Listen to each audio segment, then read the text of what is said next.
Hi, Vanessa Zamora here with Lisa Buyer, CEO and President of the Buyer Group. Lisa, thanks so much for joining us today. Thanks for having me. Absolutely.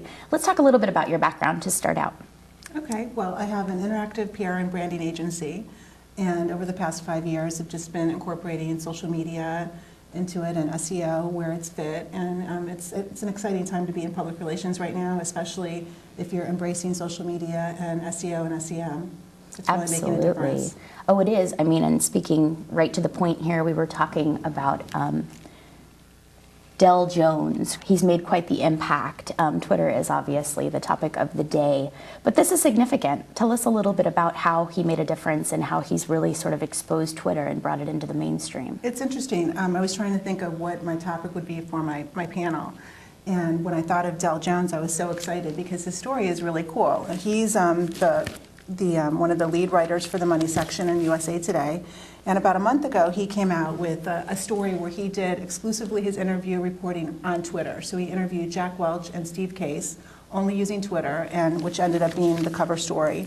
And I just happened to be reading USA Today that day and was like, wow, I'm going to send Del a direct message on Twitter and congratulate him for a traditional media outlet like USA Today taking it, going out on the line and writing a cover story just using Twitter. That's a lot. I mean, that's really traditional media embracing social media says a lot on where social media is going and where it's definitely staying.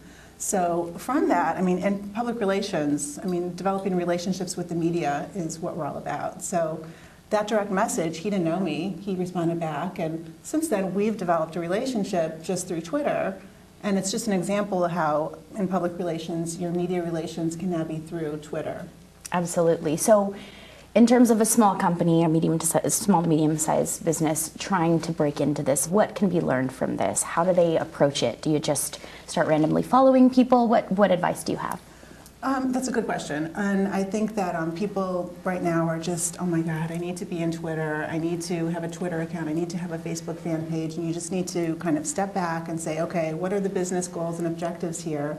And how can I best apply social media to my business goals and objectives? So that's the first thing I always tell my clients, let's have a strategy in place.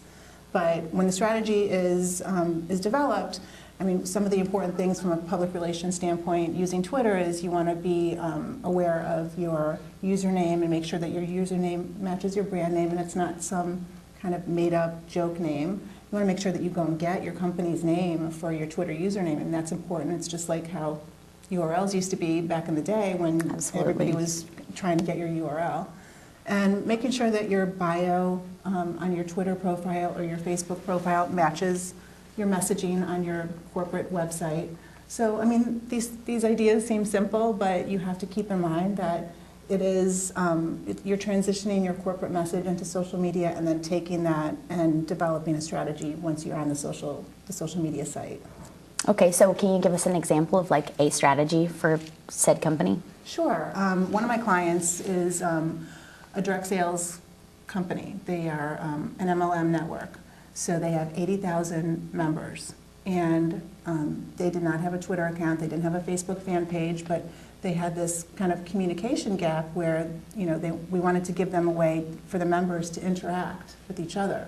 So we developed a Facebook fan page for them, and we promote different contests. We encourage the members to communicate with each other in different cities, what's working in this city, what's working in that city, and we monitor it and make sure that people aren't saying weird stuff or whatever, but at least it gives them a way to interact with each other, and it's almost like being at a cocktail party online.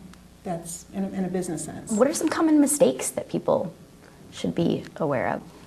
Well, I think we have in one of my training sessions for my client, we have a Twitter do's and don'ts. Okay. And one of the don'ts that is again common sense, but people just don't think, is some people just don't think before they tweet. And you have to remember that what you're saying on Twitter is completely public, it's completely transparent, and I tell my clients, don't say anything on Twitter that you wouldn't want to say on the 6 o'clock news, that you wouldn't want to just broadcast. The other mistake people make is they just give out too much information.